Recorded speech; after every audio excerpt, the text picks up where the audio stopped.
Qu'est-ce que c'est que ça? Tu veux parler aux esprits ou entrer dans une vraie relation spirituelle? Aujourd'hui, le spiritisme a pris beaucoup de place dans notre quotidien, sous des formes très modernes, parfois discrètes et très souvent banalisées. On parle d'énergie, de ressenti, de contact, de messages ou encore de signes. Et beaucoup s'y intéressent. Pas forcément par curiosité malsaine, mais souvent par recherche. Recherche de sens, de réponses, de repères. Même chez des personnes qui croient en Dieu. Pourquoi?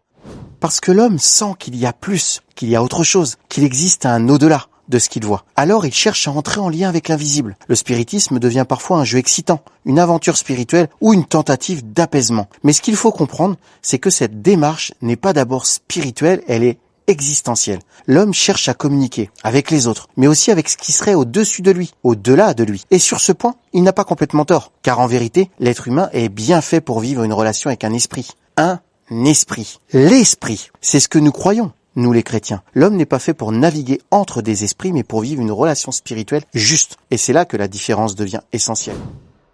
Là où le spiritisme cherche à convoquer, la vraie spiritualité cherche la relation. Là où le spiritisme cherche à canaliser, la vraie spiritualité se laisse conduire. Là où le spiritisme cherche à maîtriser, la vraie spiritualité accepte d'être transformée.